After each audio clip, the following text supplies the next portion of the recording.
बिस्मिल्लाहिर्रहमानिर्रहीम। दोस्तों साथियों, डॉक्टर शबीर चौधरी की तरफ से आप सबको अस्सलाम वालेकुम and very good afternoon from London. जनाब, आज मेरे मेहमान हैं, वही टीम है जो कि पिछले दिनों आई थी। मेरे पहले मेहमान हैं जनाब अब्बास भट्ट साहब, जो कि किसी तरह के मोहताज नहीं है, कई बार तशरीफ ला चुके हैं, वो बहुत ही ओपनली बात करते हैं।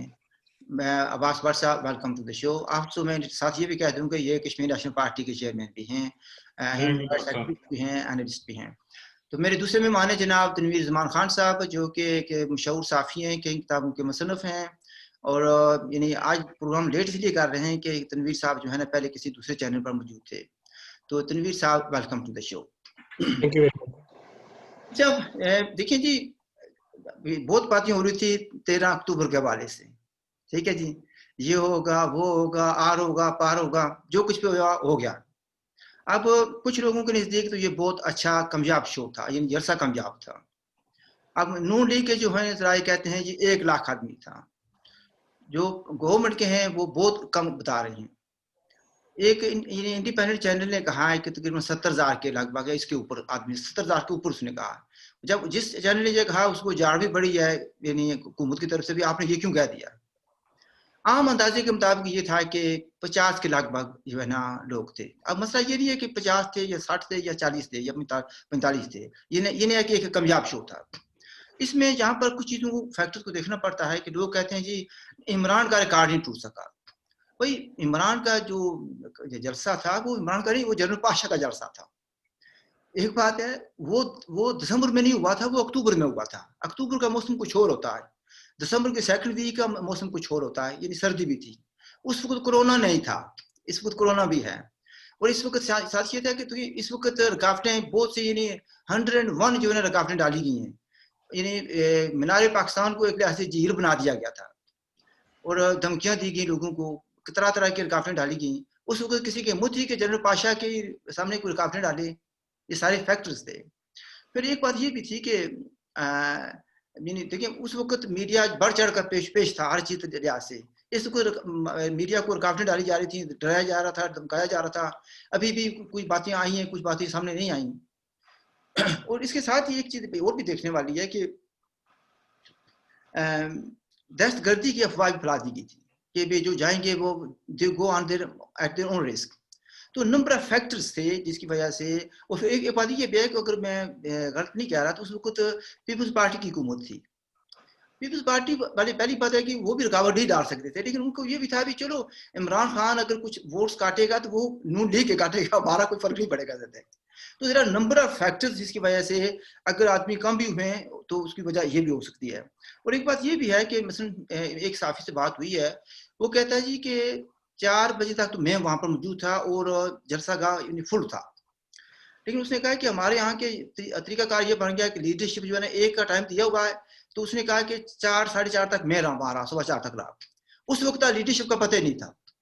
तो फिर कहने लगा मुझे सर्दी लगी, मैं तो चला गया। तो और भी बहुत से लोग चले गए होंगे।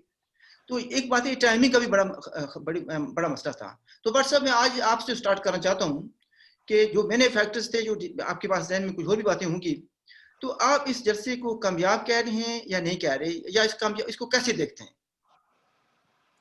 डॉक्टर, सबसे पहले तो मैं ये अर्ज करता चलूं, अगर मुझसे कोई पूछता, जिसकी मुझे जरूरत नहीं थी, लेकिन अगर मुझसे कोई पूछता जब मैं इस पीडीएम के किसी लीडरशिप में शामिल होता तो मैं कम से कम इस महीने में इन हालात में ये जलसा करता ही नहीं। ठीक। अगर ऐलान कर भी दिया था, जबरदस्त बहाना था कौन से हमदर्दी हासिल करने का, वह कोरोना की वजह से नहीं कर रहे क्योंकि अवाम ना भरे। बड़ी सबसे बड़ी बात तो ये थी। बाकी जो आपने बहुत सी चीजें बताई हैं, ये सारी चीजें दुरुस्त हैं, इसमें कोई दो राय नहीं है कि इन हालात के बावजूद मैं समझता हूँ ये कामयाब जलसा था। 1 लाख के लगभग लोग डेफिनेटली थे वहां पे। ये वो शुरली फराज और दूसरे मैडम हमारी जो बाजी, वो पता नहीं क्या क्या कह रहे हो, कोई कह रहा है 3,000 तक भी कहते हैं। यार 50,000 को अगर 60 कह दो या 40 कह दो, बात तो हजम हो जाती है। अब 1 लाख को जब 3 के हो तो ये बात हजम वाली नहीं है ना। आंखें हमारी भी हैं, वो आंखें नजर आ रही थी, वहां जो लोग वहां पर मौजूद थे वो नजर आ रहे थे। हाँ, ये डेफिनेटली हुआ कि बाद में लोग चले गए, लाख अगर थे तो शायद 70,000 या 60,000 रह गए होंगे, यानी आखिरी जो एक तकरीब वहां पर हुई। जरा वहां बैठना मुमकिन नहीं था, इस कदर सर्दी थी उस दिन, खासी सर्दी थी उस दिन। और फिर एक चीज मेरे ख्याल आपके जहन में रही कि जो भट्टों के साथ जाती की कि यार वो भट्टों को भी पकड़ के सबको अंदर कर दिया था उन्होंने। बट कबाब वाला भी अंदर, बद डीजे भी अंदर, बद टेंट वाला भी अंदर। मतलब उन लोगों को तो अपनी परेशानी में मुब्तला थे कि हम क्या करें। इस परेशानी की वजह से वहां के इंतजाम भी ठीक नहीं हो सके। अच्छा। शायद आपने सुना, मैंने तो सुना था बाद में, चूंकि मजनून नवाज ने बाद में जो आज जो प्रेस कॉन्फ्रेंस की उसमें उसने क्लियर बताया कि भाई कि वहाँ तारों का जाल बिछा हुआ था, लाइटें भी बंद हो गई थी, लाउड स्पीकर भी प्रॉपर काम नहीं कर रहे थे। यानी लोगों के दक्कम पेल में ऐसे मिसाइल वहां पे पैदा हुए। तो ज़ाहिर है जो इनके इंचार्ज थे उनको तो पुलिस पकड़ के ले गई थी। अब जो इंचार्ज थे उनके जो मुलाजिम थे आगे बेचारे वो कहाँ तक काम करते, वो भी बदल हो चुके हुए थे। ये भी एक मेजर फैक्टर था इसमें। अगर इस जलसे का सरबराह या जो मास्टरमाइंड जनरल फैज होते तो फिर क्या सूरत हाल होती? सर जनरल फैज छोड़ के मैं कहता हवालदार साईं मोहम्मद खान होता तो कोई नहीं हिलता है वहां पे। जनरल तो बड़ी बात होती है। अच्छा अच्छा अच्छा अच्छा, ठीक, चलिए ठीक है। तनवीर साहब, आप इस जलसे को कैसे देखते हैं? जनाब आपने भी बड़ी करीब से इसका जायजा लिया होगा। जी हाँ, मैंने भी देखा, यहाँ पे YouTube पे मैंने सारा देखा, तो एक अच्छा उसका एक पूरा मुकम्मल देखने का इत्तेफाक हुआ। तो बुनियादी तौर पे एक तो जो भट्ट साहब ने बात की कोविड के हवाले से, कोविड का एक असर तो वहाँ पे था कि कोविड की वजह से शायद बहुत सारे लोग ना आए हों। डर ज़हन में। जी हाँ, डर एक है, एक उसकी वजह से लोग नहीं आते। दूसरा सर्दी वगैरह का ये फैक्टर अपनी जगह पे होंगे, लेकिन तादाद जब एक रीजनेबल तादाद हो जाए फिर तादाद मैटर नहीं करती। नहीं करती, सही बात है, सही है। 10,000 15,000 ज्यादा हो या कम हो, कोई 10,000 15,000 20,000 ज्यादा कहे या कम कहे, लेकिन जब आप सर्टन नंबर पे आ जाते हैं, वो नंबर आ गया था जिसकी एक वैल्यू होती है, वो था।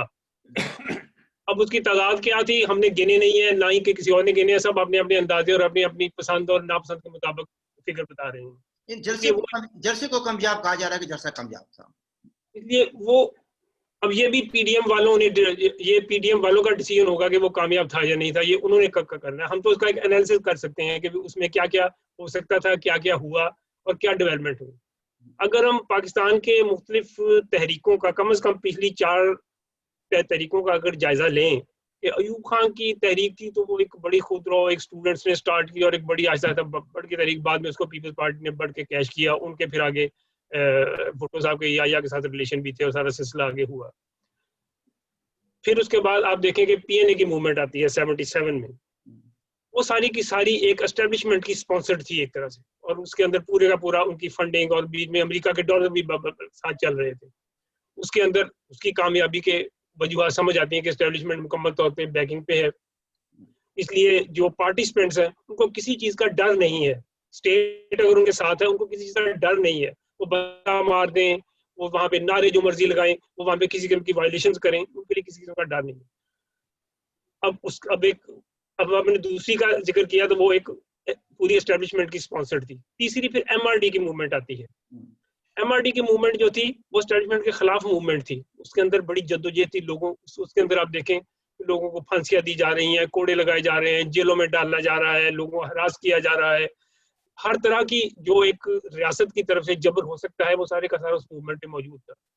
उसके बावजूद वो मूवमेंट कामयाब हुई, एस्टेब्लिशमेंट की बैकिंग के ना होने के बावजूद वो कामयाब हुई। फिर आप देखें उसके बाद ये इमरान खान ने एक छोटी सी तहरीक की चलाई जो कि एक उस वक्त पीएमएलएन के खिलाफ उसने सारा सिलसिला शुरू किया। ये तहरीक जिसमें इमरान खान ने जलसे किए, जब से इमरान खान को मुकम्मल तौर पे एस्टेब्लिशमेंट की बैकिंग हासिल हुई तो इमरान खान तालिबान के उन इलाकों में जाके जहाँ पे के कोई बंदा जाने का सोच नहीं सकता था, उसने वहां जाके भी जलसे किए। इमरान खान ने लाहौर में भी जलसा किया, उसको हर जगह पे खुली छुट्टी दी गई क्योंकि एस्टेब्लिशमेंट स्पॉन्सर्ड एक सारी मूवमेंट चलाई जा रही थी। और जब एस्टेब्लिशमेंट ने फैसला कर लिया था कि अब इमरान खान को लेके आना है, उसके बाद इमरान खान को पूरा फ्री हैंड था, वो हर तरह के खतरों से खेल सकता था क्योंकि एस्टेब्लिशमेंट वहां पे उसके साथ थी, तालिबान भी उसके साथ थे, बल्कि तालिबान ने तो उसको अपना नुमाइंदा भी हुकूमत के साथ नेगोशिएशन के लिए अपना नुमाइंदा भी नामजद किया। तो ये सूरत हाल थी। इसलिए इमरान खान की पॉपुलैरिटी को इमरान खान के जलसों की तादाद का कंपैरिजन पीडीएम की इस के साथ बनता ही नहीं है, क्योंकि इसका और उसका बड़ा फर्क है। अब पीडीएम जो है इस वक्त ये तो एक तरह से एस्टेब्लिशमेंट की खुशनुदी हासिल करने की कोशिश कर रहे हैं, इनको तो किसी किस्म की बैकिंग हासिल नहीं है। ये तो चाहे ये एस्टैब्लिशमेंट को चैलेंज कर रहे हैं और उनको एक लेवल पे, टॉप लेवल पे चैलेंज कर रहे हैं, बीच में से एक हल्के को साथ मिलाना भी चाहते हैं ताकि उनको कोई मदद मिले और इनका काम बन जाए। दोनों चीजें हैं, वो चैलेंज भी कर रहे हैं और साथ साथ एक हल्के को साथ मिलाना भी चाहते हैं। इनकी और इमरान खान की मूवमेंट का कोई कंपैरिजन नहीं है। हाँ, बेनजीर के साथ अगर मुवाजना करें तो हो सकता है कि बेनजीर को जो अप्रैल 86 में हुआ था उसके साथ मुवाजना किया जा सकता है, इस लिहाज से कि वो भी जब आई थी तो एस्टेब्लिशमेंट से एक तरह से उनकी नापसंदीदगी के बावजूद आ गई थी, तो वो तो एक सारा सिलसिला हो सकता है। लेकिन है कि बाकी ये इमरान खान के साथ इसका कोई मुकाबला नहीं है। ये पीटीआई वाले अगर मुकाबला करें तो उनको ये मुकाबले के आपस में मियारी इनके ये आप कह रहे हैं कि ये ऐसे ही है जैसे सेबू के मुआवजा किया जाए ऑरेंज के साथ, यही बात आ गई ना। बिल्कुल ये आपने तालिबान की बात की ना, तो उसमें तालिबान के बारे अब इसके अंदर जो कामयाबी की बात है कि ये अच्छा था और कामयाब था या नहीं था, इसके अंदर सबसे बड़ी मैं समझता हूँ जो कामयाबी की सूरत जो दिखाई देती है वो है कि पीएमएलएन ने और बाद में पीडीएम के सारे लोगों ने एक जो तवील अरसे से पाकिस्तान की सियासत के अंदर एस्टेब्लिशमेंट का रोल था और उसमें लोग, बल्कि उनके सामने उन्होंने एक दुम दबा के रखी हुई थी, उसका एक कहते हैं झाका उतार दिया है। एक एस्टेब्लिशमेंट के खिलाफ, जर्नैलों के खिलाफ, खास तौर पे ऐसे जर्नैल जो कि आइन की खिलाफ वर्जी करते रहे हैं, उनको सीधे तौर पे पीडीएम निशाना बना रही है। और इससे पंजाब के अंदर और दूसरे उसके बलूचिस्तान में और केपी में कबायली इलाकों में तो पहले से एस्टेब्लिशमेंट के बारे में एक बहुत से रिजर्वेशन हैं और वो कई चीज़ों में इनके हथकंडों के खिलाफ हैं। सिंध के अंदर भी एस्टेब्लिशमेंट के हवाले से काफ़ी सारा लोग अवेयर हैं।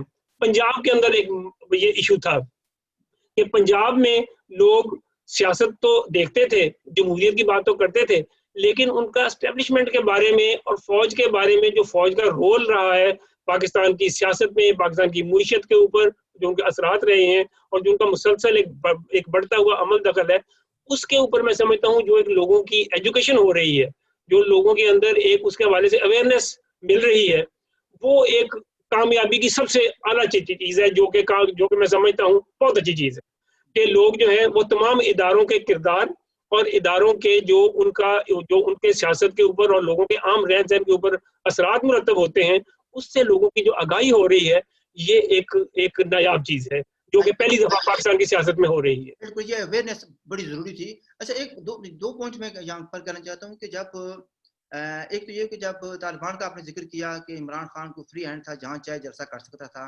नो गो एरियाज में भी करता रहा। इसमें कहा जाता है कि एक लड़का कहता है फैन था इमरान खान को, उसने कहा गारबल को कहा कि मैं इमरान खान के जलसे में जाना चाहता हूँ। उन्होंने मना किया, तो देख रहा अभी कितने धमाके हो रहे हैं, ये हो रहा वो हो रहा। तो उसने कहा अम्मी जी देखें, इमरान खान के किसी जलसे में कभी धमाका हुआ है? उसमें कभी नहीं होता है, इसलिए मैं जाना चाहता हूँ। उनको कर दिया बच्चे ने। 18-19 साल का था, तो उसको उन्होंने इजाजत दे दी भाई। उसके मुकाबले में आप देखें एएनपी के इफ्तिखार हुसैन का बेटा, इसके अलावा बहुत से उनके जलसों मीटिंगों के घरों पे हमले हो रहे थे, धमाके हो रहे थे, ठीक है। इवन फातिहा फानी पर भी धमाके होते थे, ठीक है जी। दूसरी बात यह है कि जब आरएमडी का आपने जिक्र किया तो बड़ी मजबूत तैयारी चली थी। तो किसी ने जेएम सैयद से पूछा भी आप जो हैं इस सिंध में बड़ी एक ऐसी मूवमेंट चल रही है, आप खामोश क्यों हैं? उसने कहा जी आप इनकी सपोर्ट क्यों नहीं करते? उसने कहा जी मैं क्यों सपोर्ट करूं, मेरा और ज़िया का एक एजेंडा है, तो मैं ज़िया को कमजोर क्यों करूं? उन्होंने कहा जी ये कैसे कह रहे हैं कि आप दोनों का एक एजेंडा है? उसने कहा ये भी पाकिस्तान को तबाह करना चाहता है, मैं भी तबाह करना चाहता हूँ, तो दोनों का एजेंडा एक है, तो मैं ज़िया साहब को कमजोर क्यों करूँ?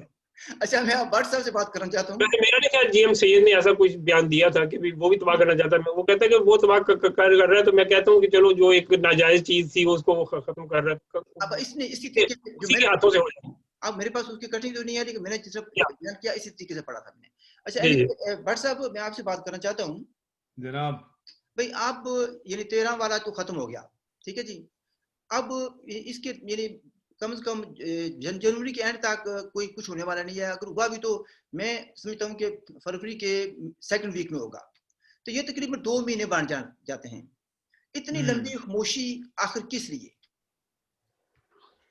सर जी ये सुन रहे हैं ना, आहिस्ता आहिस्ता दबे दबे लफ्जों में मुलाकातें हो रही हैं, दबे दबे लफ्जों में मुस्कुराहटें भी एक्सचेंज हो रही हैं कहीं ना कहीं। कुछ मुलाकातें लंदन में भी हो रही हैं, सुना? हाँ जी, लंदन की भी मुलाकातें हैं, वहाँ भी GSQ में भी मुलाकातें हैं, एक दो मुलाकातें, अच्छी बात है, मुलाकातें हो रही हैं। कुछ मामला अगर सुलझ जाएं, सुलझने से मुराद मेरी ये है कि खुदा करे कि हर अदारा अपने दूध के मुताबिक अपने अगर काम करें तो ये मुल्क तो सोना बन सकता है। लेकिन बदकिस्मती यही है कि 47 से लेकर आज तक अदारा दूसरे काम करना पसंद करता, अपना काम करना पसंद नहीं करता। जज जो है वो डैम बनाना चाहते हैं, ठीक है?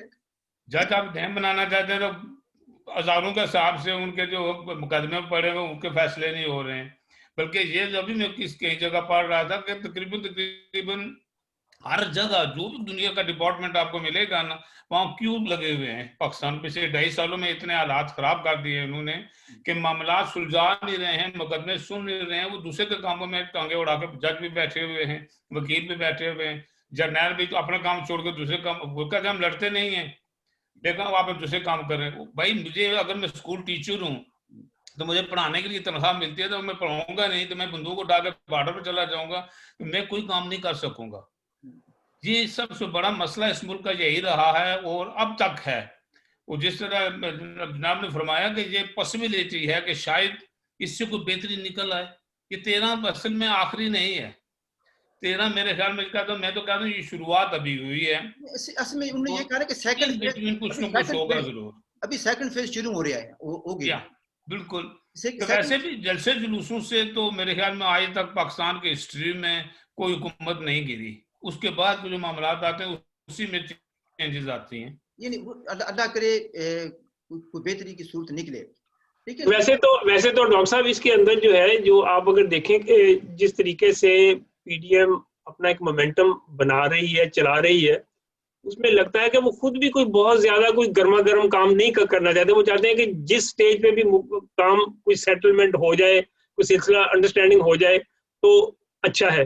वरना ये 2 महीने का गैप जिसकी आपने बात की है, ये 2 महीने का गैप तो एक मूवमेंट के अंदर पूरी एक तरह से डिस्टर्ब हो जाएगा। वो सारे का सारा वो टेम्पो, वो लोगों का आप जो माइंड बना रहे हैं, सारे का सारा मोमेंटम टूट जाता है। इससे पहले भी इन्होंने जलसे के अंदर आप देखें, एक जलसे के अंदर से दूसरे के अंदर तकरीबन कोई 1 महीने का गैप डाला था, तो इससे सिलसिला टूट जाता है। इससे जाहिर जो होता है कि मैं ये समझता हूँ ये कोई नातजुर्बाकार लोग नहीं है, ये सारे समझते हैं हर बात को। तो ये शायद जानबूझ के प्लानिंग के साथ ही ऐसा किया जा रहा है कि कहीं कोई बहुत ज्यादा मोमेंटम ही ना बन जाए। मैं तो ये समझता हूँ।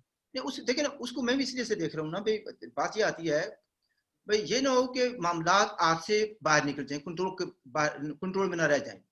अब मसला यह है कि मौका दिया गया है इमरान खान को भी, एस्टैब्लिशमेंट को भी, भाई अभी भी वक्त है, ठीक है? मुझे अभी कहने डुलिया बहराना अभी कुछ नहीं होया, अभी ठीक है, तुम इस तरह ना करो। और इमरान खान तो मेरे ख्याल में इमरान खान समझ गए, इसलिए बार बार वो जो है ना मुज़ाकरात की आप बात कर रहे हैं। देखो वो चूंकि एक उनके दिमाग में कीड़ा फंस गया है ना, वो NRO वाला, तो वैसे ही कह देते हैं एंड पे NRO भी नहीं दूंगा, बैठूंगा भी मुज़ाकरात और बाद में कहूंगा NRO नहीं दूंगा। भाई आज मेरे ख्याल में नवाज शरीफ ने कहा भाई किसने मांगा NRO?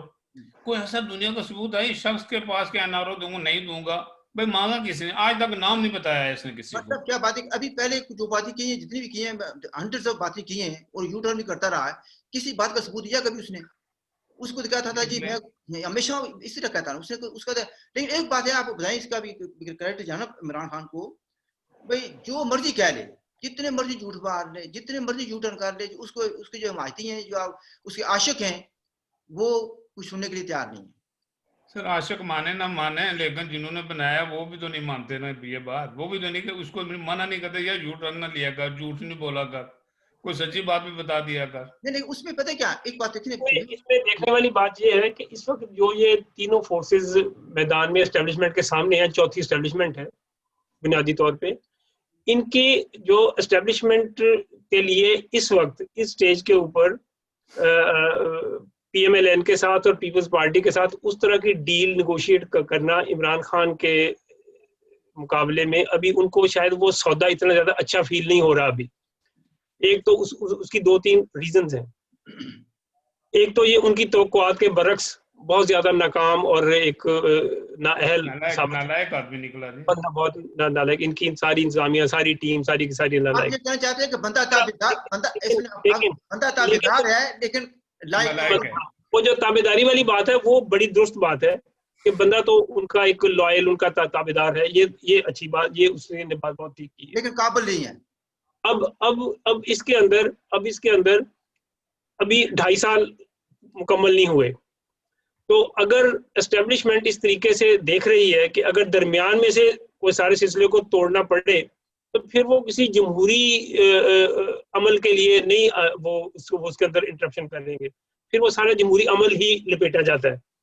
अगर टर्म पूरी हो गई तहरीक चलती, मेरा अपना ख्याल है कि अगर इसको टर्म पूरी करने दी जाती, 5 साल इसको एक्सपोज होने दिया जाता, जितना इसमें बेड़ागर्क करना था अपना और मुअल्लका होने देते, ताकि एस्टेब्लिशमेंट का भी एक पूरी उसके दिल की तसल्ली भी हो जाती।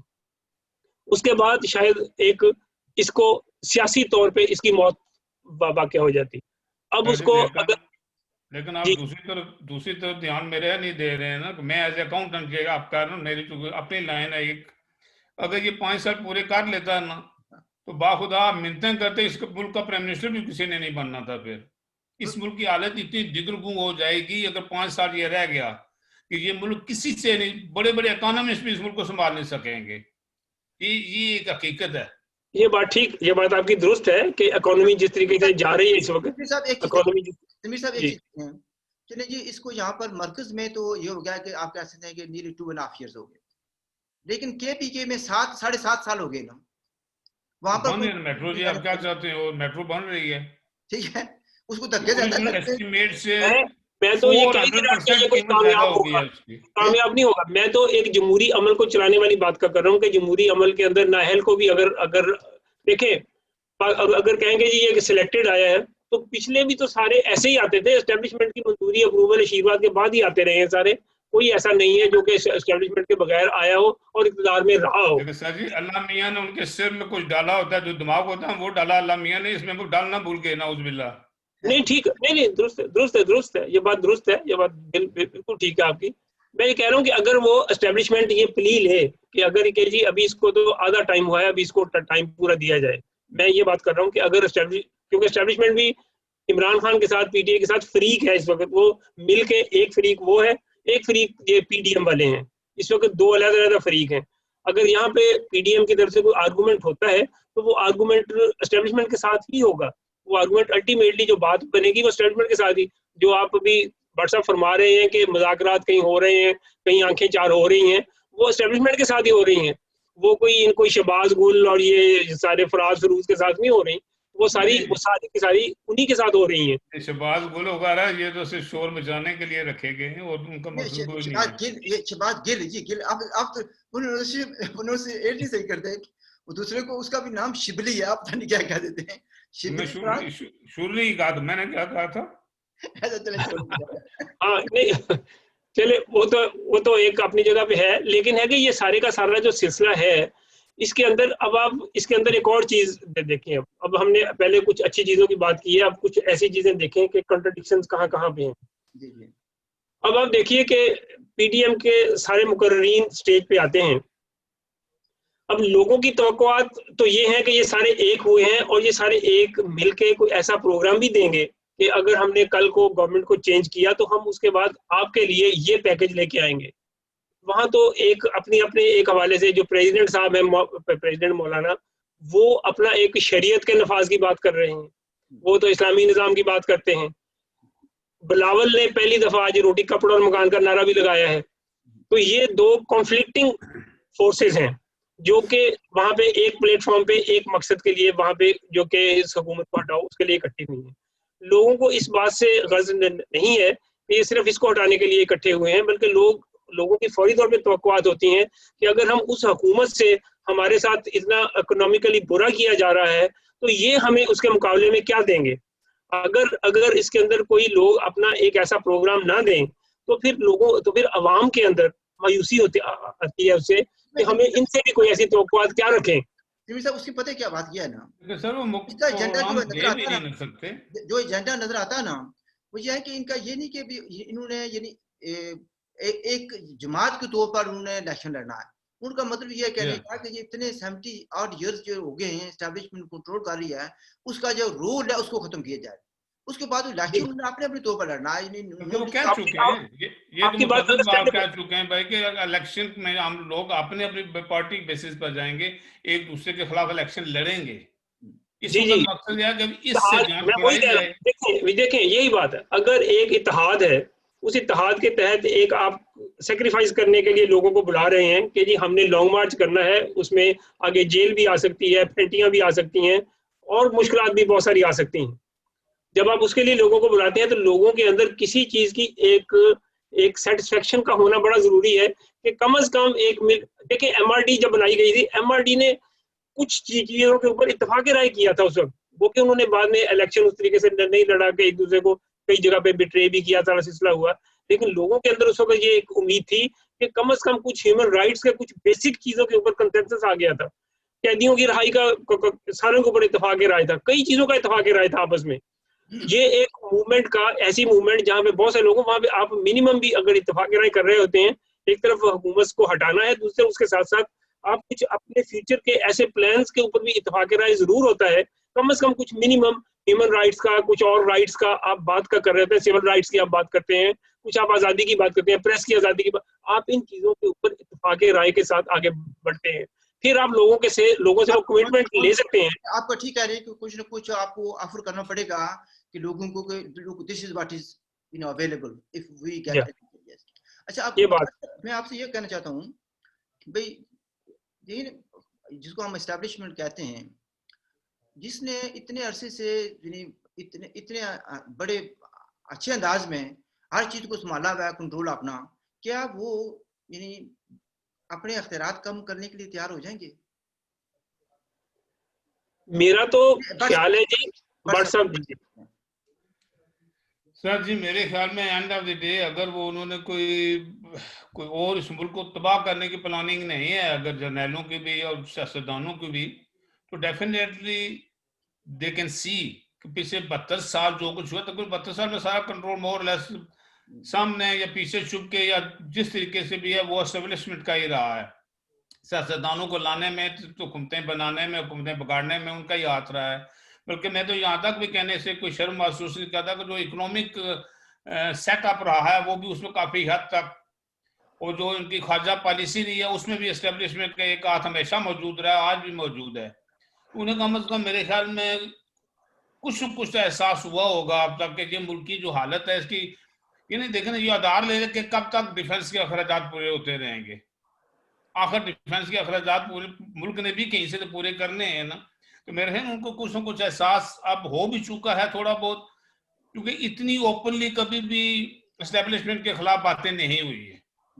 इन्हें जलसों में जो नाम ले लेके किस किस जनरल का वो नाम लेते, बल्कि आज तो कल तो जो थी ये मैडम नून लीग वाले, वो तो कर्नल का भी नाम लेते, को कौन सा कर्नल साहब थे जो ये सारे मामला चला रहे थे। तो मेरे ख्याल में एस्टेब्लिशमेंट को डेफिनेटली इस चीज का एहसास हो गया होगा अब कि ये भाई ये बात हमेशा के लिए चलने वाली नहीं है।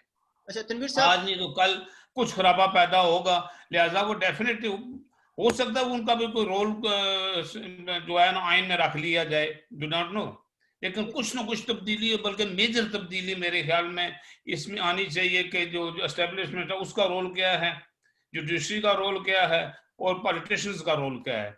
इसके बगैर मेरे ख्याल में इस मुल्क का चलना बहुत मुश्किल नजर आता है। आप देखें जी, जहाँ तक एक आप कह रहे हैं ना उनका रोल रखा जाए, यार नहीं रखा हुआ तो इतनी मुसीबत पड़ी हुई है, रख लेंगे तो फिर कितनी पड़ेगी। अच्छा तनवीर साहब, रख लें तो फिर ये हो जाता है ना कि भाई ये लिमिट है, इसके आगे नहीं जा सकते। अच्छा मेरा इस सवाल पे जवाब ये है कि एस्टेब्लिशमेंट के ऊपर कोई खास असर नहीं होगा। अच्छा, ये एस्टेब्लिशमेंट इतनी भोली नहीं है और इनके इतने कोई सतही इंटरेस्ट नहीं है कि वो इस छोटे से इन मुजाहिरों से वो अपना पूरे का पूरा रोल हटा लें। उनका रोल क्या है? वो कोई शौक से सिर्फ सियासत के ऊपर विराजमान नहीं है, उनके इकोनॉमिक इंटरेस्ट हैं, उनका जो इकोनॉमी के अंदर अमल दखल है वो उन्हें मजबूर करता है कि उनका पाकिस्तान के पूरे रियासती स्ट्रक्चर के ऊपर होल्ड हो। वो अगर आप उस चीज को छीनने के लिए तैयार हैं, उस चीज को उनसे बेदखल करने के लिए तैयार हैं और आपके पास इतनी ताकत है कि आप ऐसा कर सकें, फिर तो मुझे ये बात समझ में आती है कि उनका रोल कम हो सकता है।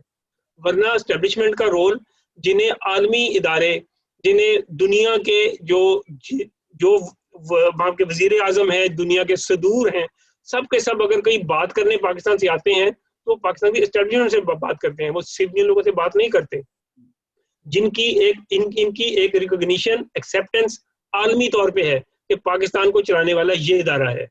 अब इस इदारे की जितनी साख, जितनी इसकी रूट्स डीप हैं, उसके अंदर ये तहरीक जो कि बजाते खुद सारे एस्टेब्लिशमेंट के लोग, पुराने कोई साबका कोई नए, वो मिलके चला रहे हैं। मैं इनमें से कोई बंदे को भी ऐसा नहीं समझता कि वो एस्टेब्लिशमेंट से हट के पाकिस्तान के पॉलिटिकल उसके ऊपर मंजरनामे पे आया हुआ है। सारे के सारे वहां से उनके राब्ते सुबह शाम वहाँ होते हैं, सुबह शाम वहाँ ये हाजिरियाँ लगवाते हैं। इनमें से कोई भी ऐसा नहीं है कि अगर उनको कुछ ना कुछ हिस्सा दिया जाए तो वो अपने इस सारे स्टैंड के ऊपर इस पे आ जाएगा कि जी हम एस्टेब्लिशमेंट का रोल हटाएंगे। अब पीपल्स पार्टी को ही देख लें, पीपल्स पार्टी की सूबे में हुकूमत है, पीपल्स पार्टी के बारे में पूरी पीडीएम के अंदर इस बात के अंदर एक तरह का को शुबात पाए जाते हैं कि वो अगर कल को रेजिग्नेशन की जरूरत पड़ी या कल को आगे तहरीक को बहुत मिलिटेंट बनाने की जरूरत पड़ी तो पीपल्स पार्टी के बारे में तवक्को है कि शायद वो नहीं आएगी, वो उस हद तक नहीं आएगी। क्यों नहीं आएगी? क्योंकि एस्टेब्लिशमेंट पीछे एक साथ मौजूद है और पाकिस्तान की एस्टेब्लिशमेंट जो है वो बड़ी डीप रूटेडली पाकिस्तान के रियासती इदारों के अंदर वो मौजूद है, जबरदस्त कंट्रोल है उसका, जबरदस्त कंट्रोल है। इसलिए उनको इस छोटी सी तहरीक से आप कहेंगे रोल उनका ठीक हो जाएगा, मुझे इस बात की तो कतई तौर पे उम्मीद नहीं है। फिर थोड़ी सी अगर नहीं होगा ना, फिर इसका मतलब क्या है, जिस तरह बादशाह कह रहे थे ना, अगर नहीं होगा तो फिर खुदा न खासा खून खराबी का इम्कान है। अच्छा, मैं एक बात और कहना चाहता था, जरा सा टॉपिक से हटकर। मैं आज एक जगह, क्योंकि सिर्फ ये नहीं हमारे यहाँ तो जिसने ARY देखना वो वही देखेगा, वो जो कुछ उसमें कहा जाएगा उसी को सच मानता है। तो मुझे तो बहुत से चैनल देखने पड़ते हैं और बहुत से खबरात का यानी स्टडी करना पड़ता है। तो आज मैं एक जगह देख रहा था तो वहाँ पर एक बड़ा दिलचस्प नारा लग रहा था, तो मैं साहब से पूछना चाहता हूँ। तो सिख जो है ना, क्योंकि इसको तो मोदी के खिलाफ बहुत उठे हुए हैं, काफी सुना कि दिल्ली का घेराव किया हुआ है, उन्होंने सड़कों को बंद किया हुआ है, उसकी ज्यादा नहीं आ रही।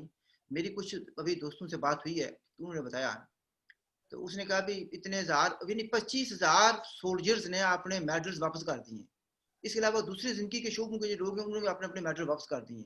वो यूनिटी है और उसने अपने सिखों के लिए बड़ा गलत किस्म का लफ्ज इस्तेमाल किया। तो उसने कहा भी ये आप छोड़ेंगे नहीं। मैं वो लफ्ज रिपीट नहीं कर सकता यहाँ पर। तो बहरहाल उस बेसिकली मैं थोड़ी सी करेक्शन कर दूं थोड़ी सी बात की, कि बेसिकली ये तहरीक जो है जो हिंदुस्तान के अंदर चल रही है वो सिखों की नहीं है, वो काश्तकारों की तहरीक है। जरा प्लीज इसको जरा ज़हन में रखें, ये सिखों की तहरीक नहीं है, काश्तकारों की तहरीक है। देखो काश्तकार वहाँ पर 90% सिख है, असल में सिख होंगे बेशक सिख होंगे, लेकिन उनके साथ उन्होंने सबके साथ इत्तेहाद करके मूवमेंट चला रहे हैं। अच्छा नहीं, असल में देखिए नहीं, स्टार्टिंग में सिखों की थी, उसके बाद मैंने उसमें दूसरे लोगों ने उसकी हिमायत की है। फैक्ट्स ये हैं कि उसकी हिमायत की गई है। अच्छा, अब जो सिखों ने जो किया ना, जो नारेबाजी में, मैं उस पर तवज्जो दिलाना चाहता हूँ, टाइम मेरे पास थोड़ा रह गया। वो कहते हैं कि बन का रहेगा खालिस्तान, कश्मीर बनेगा पाकिस्तान। बट साहब इस पर हम कुछ तबसरा करेंगे? यार खालिस्तान बनाओ, जो मर्जी करो, हमें क्यों रगड़ा दे रहे हो? हमारी कास्ट पर आप क्या करना है? वैसे डॉक्टर साहब हकीकत जाने कि ये एक बड़ा सीरियस मैटर है, बिलखुसूस हिंदुस्तान के लिए, जो कि बड़े मुनज़्ज़म तरीके से पिछले 70 सालों तक तो मेरे ख्याल में वो हुकूमतें आती नहीं, बनती नहीं, चलते रहे सारे मामला। इकोनॉमिकली भी हिंदुस्तान बड़ा बेहतर जा रहा था कंपेयरिंग एनी अदर कंट्रीज। लेकिन ये जब आपके आगे न मोदी सरकार, तो मेरे ख्याल में उन्होंने कश्मीर का भी पठा पर बिठा के रख दिया। मुझे ये बताएं, वो 370 और 35A जो उन्होंने लगाया, वो क्या मकसद क्या था उसका? ये पंगा करने की जरूरत क्यों थी उन्हें? और मजीद स्टेबिलिटी जो थी भी, थोड़ी बहुत स्टेबिलिटी, उस पर नुकसान हो गया। और दूसरा पंगा उन्होंने ये काश्तकारों का बना दिया। यानी ये चीजें वो वो भी मेरे ख्याल में या तो वैसे उनको कहते तो दूसरे काम करते, तो मेरे ख्याल लगता है वो भी जनरल ही कह रहे हैं काम, वो भी जर्नलों वाले करते, सोचे समझे कोई नहीं, जो दिया कर दिया। तो इससे बेसिकली जो स्टेबिलिटी थी जो हिंदुस्तान की, इकोनॉमिकली बहुत नुकसान हो रहा है इस वक्त हिंदुस्तान का।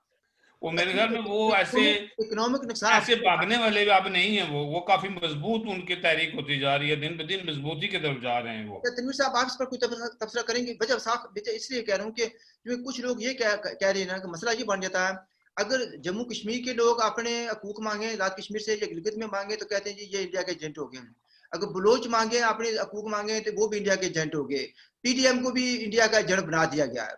अब किसान मूवमेंट है या आप सिखों की मूवमेंट कहने किसान प्लस सिख मूवमेंट, तो उसको भी कहा जा रहा है कि ये आईएसआई की मूवमेंट है। तो मैं इस तनाजुर में ये सवाल कर रहा हूँ रणवीर साहब। नहीं, वो आईएसआई की मूवमेंट तो नहीं है, वो तो वहाँ के किसानों के अपने जेन्युइन इश्यूज हैं। ये हिंदुस्तान की एक बहुत बड़ी तहरीक है, मैं समझता हूँ। इसके अंदर बाएं बाजू के लोग भी बहुत सारे सपोर्ट कर रहे हैं इसको, और इसको दूसरे लोग भी, वहाँ के मुकामी लोगों की, एक मुकामी लोगों की तहरीक है। तो दूसरे तो असल में दो चीजें। एक तो इसको खालिस्तान की तहरीक के साथ जोड़ना जो है, एक मैं समझता हूँ बड़ा खतरनाक है। क्योंकि पाकिस्तान की एस्टेब्लिशमेंट वो समझती है हर चीज के अंदर के खालिस्तान की तहरीक को सपोर्ट करें, जिससे हिंदुस्तान की स्टेट को जो है ना वो डिफिकल्ट टाइम देंगे। तो ये उनका अपना ख्याल है। मैं समझता हूँ कि अगर हमारे पड़ोस के अंदर खालिस्तान की तहरीक स्ट्रांग हो जाती है और कल को वो खालिस्तान को हासिल करने में कामयाब हो जाते हैं, तो उसका सबसे ज्यादा नुकसान पाकिस्तान को ही होने वाला है। तो ये उनका सबसे बड़ा क्लेम पंजाब के अंदर, पाकिस्तान के अंदर ही आने वाला है। फिर वहां से जो मिलिटेंसी आएगी वो इनसे संभाली नहीं जाएगी। इसलिए उनको वो काश्तकारों की जो एक जेन्युइन मसाइल के हवाले से मंडियां खत्म की जा रही हैं, वहाँ पे और बहुत सारे इश्यूज इस तरह के किए जा रहे हैं, उसको खत्म करना चाहिए। क्योंकि वहाँ पे जो असल तहरीक जो बनी हुई है, वहाँ के सरमायादार जो रियासत की सपोर्ट कर रहे हैं, वो कह रहे हैं कि जी हम फलां चीज भी कर देंगे, आप पैसे ले लें, फलां चीज के पैसे ले लें। वो असल में जिम्मेदारा वहाँ पे खत्म करके जमीनें खरीदनी चाह रहे हैं। अल्बानी वगैरह दूसरे तीसरे बड़े बड़े जो हैं, ये बड़े इस वक्त वहाँ पे एक्टिव हुए हैं और ये वहाँ की जमीनें खरीदनी चाह रहे हैं।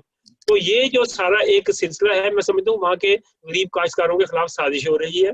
इस साजिश को खालिस्तानी रंग देना बड़ा खतरनाक है पाकिस्तान के लिए भी, और ये मुनासिब ही नहीं है। एक जेन्युइन मसाइल, ज्यादा लोगों के मसाइल हल करने के बजाय आप उसको अपने इस्तेमाल में लाएं। टाइम बहुत कम रह गया, मैं आपसे एग्री करता हूं कि ये पाकिस्तान के लिए भी बहुत खतरनाक साबित होगा। ठीक है जी। अच्छा भट्ट साहब, टुवर्ड्स द एंड फाइनल से कुछ आप कहना चाहूंगे? सर जी, मैं तो अपने वतन के लिए कहूँगा, तो जो ये कह रहे हैं ना बन के रहेगा खालिस्तान और कश्मीर बनेगा पाकिस्तान, मुझे नहीं समझ आ रही है ये नारा लगाने वाले क्या हैं। मैं तो कहता है जो मर्जी बने, तो कम अज कम जिस मुसीबत में कश्मीरी हैं, जिस मुसीबत में खालिस्तानी हैं, या दुनिया का कोई भी लोग हैं जो मुख्तलिफ मुसीबतों में फंसे, अल्लाह ताला उनको जो इससे जान छड़ाए, और जो जातियां हो रही हैं वो भी खत्म हो, और जो जुल्म सितम कर रहे हैं, जो हुकूमतें कर रही हैं, जो बने हुए हैं सरबराह हमारे, अल्लाह ताला उन्हें भी अकल से दे। आमीन। तनवीर साहब, लास्ट वर्ड प्लीज, क्विकली। मैं पीडीएम के हवाले से बात आपने शुरू की थी, मैं पीडीएम पे ही एंड करता हूँ कि पीडीएम का जो है इनके लिए दुआ करनी चाहिए कि इन्हें जो है वो तहरीक मुनासिब तरीके से चलाने की खुदा तौफीक दे, ताकि तसलसल के साथ तहरीक चलाएं अगर कोई चलानी है। वरना फिर इस तरह की तहरीक ना चलाएं कि कल को आप लोगों को आज फिर दोबारा से एक अलोरमेंट दे रहे हैं, वादे कर रहे हैं, उसके बाद आपसे खत्म करना पड़ेगा। नाज़रीन, आपने डिबेट सुनी, मैं भी इस नोट पर छोड़ना चाहता हूँ कि अल्लाह करे किसी तरह का खून खराबा ना हो, और ये भी है कि अगर खालिस्तान की मूवमेंट को सपोर्ट करेंगे तो अपने पाँव पर कुल्हाड़ी नहीं कुल्हाड़ा मारेंगे, क्योंकि इसके दूर रसनताज निकलेंगे। इंडिया को जो होगा नुकसान वो तो होगा, पाकिस्तान के लिए भी, पंजाब के लिए भी बड़ा नुकसान होगा। I leave it at that, इस पर खत्म करते हैं। See you next time with new guest and new topic. मेरे तरफ से और मेहमानों की तरफ से खुदा हाफिज। थैंक यू जनाब, थैंक यू, अल्लाह हाफिज।